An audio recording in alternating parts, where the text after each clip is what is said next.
Hello, everybody. This is a Lamley Preview. Hot Wheels Elite64 in this very bright, wintry, white, kind of strange day, but I'll take the sun, even though it is freezing. I've got Elite64 from Hot Wheels, the new premium line. The Toyota Chaser's already been out a while. It went on sale, a month or two ago. Many of you bought it. I am included in purchasing this, but I have never showcased it on YouTube, so I thought today'd be a good day to do it. For two reasons. One, the second model went on sale, the Mercedes-Benz SL300. All of us have bought it. I haven't, I think we previewed it at the convention, but I don't have it. But we can talk about, well, we don't really talk about that. We'll talk about that once we get it.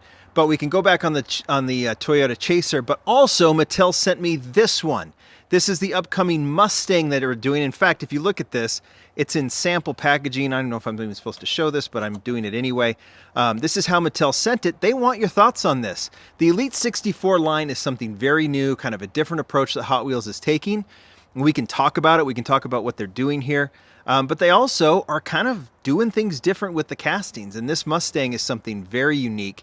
And we're going to open that up, take a look at it, and you can share your thoughts as well. Elite64, let's take this out of the packaging, or at least out of the protector. The Elite64 line, 164, obviously an upgrade from normal Hot Wheels Premium. Production-wise, it's different from RLC. RLC are upgraded Hot Wheels, like standard Hot Wheels, and then of course, you know, we've seen Brendan add, you know, moving parts and things like that. But ultimately, the Elite64 is a different approach. There's more parts in this. They're going to have, like, the wheels are all unique. They're built for the specific model that they're built for, so it's complete head to toe, so to speak, a new casting each one. They're sold direct to consumer through Mattel Creations. And so the cost is going to be up in the $20 range. The reason for that is not only are these like a more upgraded production and design, but they're also, because of the licensing and everything else, they're going to price them more because this is how they can justify the cost versus the licensing and everything else. So it goes into all that. Now, I asked for your thoughts on this. And there's a lot of people who have a lot of specific thoughts about the Elite64 line, good and bad. Some of you really like the Chaser. Others were underwhelmed, maybe by the casting choice or maybe by some production elements. Obviously, there's been some comparisons to like Mini GT and some of the other premium lines, maybe Tarmac's Global 64 line and things. But ultimately, it's been kind of interesting to see. So let's talk about this Chaser. I have the loose one that I opened up a while ago. Each model, this is how I think how Mattel is kind of approaching this. They will pick a model that they'll take on. It could be JDM, American, as we can see with the Mustang, European, as we can see with the Mercedes-Benz, and they'll give it some unique feature, whether that's opening doors. In the case of the Chaser, it's the camber on the wheels, right? And so you can see that they've done this so there's a slight angle to the wheels, right? The way they sit, very Japanese style. The wheels themselves, unique to the casting, as we've talked about. Here's what I've heard from some of you. A lot of you really like the choice of the Chaser. It's a unique choice. It's not a mainstream American car for sure. It's not even a mainstream JDM car, at least to fans in the United States of Hot Wheels cars. The other thing about it is, like, I've heard from production, people like the details, but they think there's some things like the fact that you can see how the headlights, even though they're a separate piece, have been attached.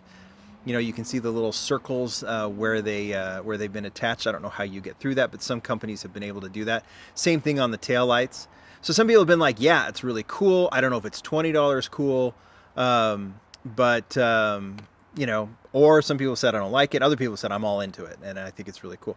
I tend to like everything, as everyone says. I really like this. I agree with some of the things about the production. I think if it's a $20 model, maybe there's ways to get through not showing how the headlights and the taillights are attached. But other than that, I like the approach. I like what they've done with the wheels. So far, so good, one for one. I'm excited to see the Mercedes-Benz 300 SL and see what they do with that. And, I know that, there's going to be some unique pieces there. It's a totally new casting, even though they have a basic and a premium version and even an RLC version. It's totally new. But let's talk about this Mustang and let's kind of see. It'll give us some more insight into what the Elite64 line is going to be. I want to be fair. Like, Mattel sent this to me. They want thoughts, like, about Elite64. And, of course, they want thoughts about this model itself, I'm going to try, and you know, it's not about the packaging here. We can do that later. This is what the model is going to look like. It is in blue. The wheels are unique to this model. We're not going to see them anywhere else except on this Mustang. It is crazy. I think of there's a Chevelle designed by Junimai back when for Basic that kind of have this same kind of theme, like a classic muscle car done up in a very modern way, you know, with a modern kit on it. So you can see like the front, you can see kind of this front spoiler. It has these separate pieces. I can show this up real close. You can see, you know, they're not going to, with the cost of these, they're not going to have to cut any costs by making like the headlights part of the window piece or anything. So if they want to do this really cool front area, they can do it with separate pieces, as you can see they have. Obviously, it's got all this this detail on the side, detail on the back. The spoiler itself is its own. They can do the plastic spoiler in a way like that it can be really crisp, which I really like. I understand why they do the metal spoilers, but this one, yeah, these plastic spoilers I actually like better because I think they look more like the real thing. You could make plastic look more like carbon fiber per se, for example, than you can metal. This thing is really clean. It's just got taillights, headlights, and really nothing else. I don't even know if the Ford emblem is done. The Mustang emblem on the front looks really cool on the front grille. But, you know, the 69 Mustang, oh, let's see, what is this model even called? I should have probably started with the base. Modified 69 Ford Mustang. All right, that's what they call it. That's a pretty easy name.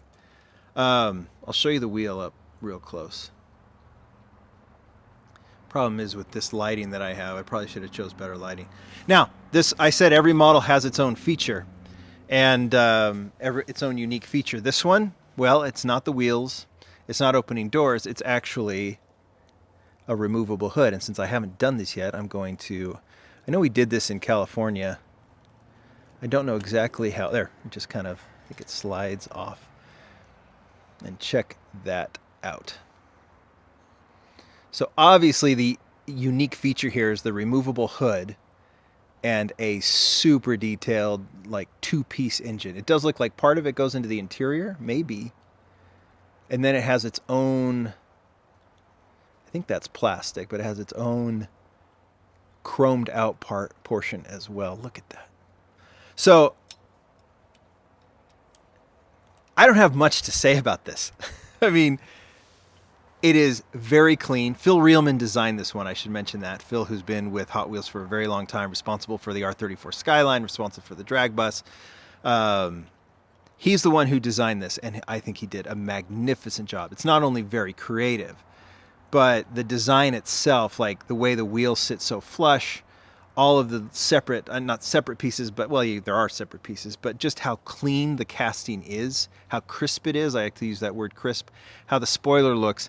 This thing is fantastic. I actually quite like it. I really like the Chaser.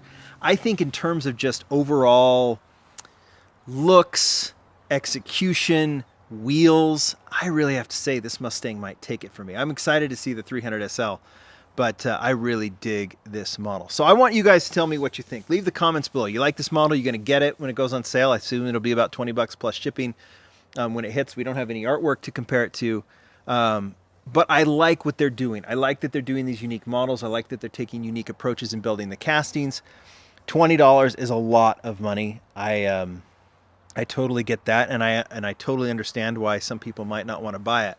But I want to know what you think. Are you going to go for this one? Or what do you think of the Elite64 line in general? I think it'll be kind of cool. But there you go.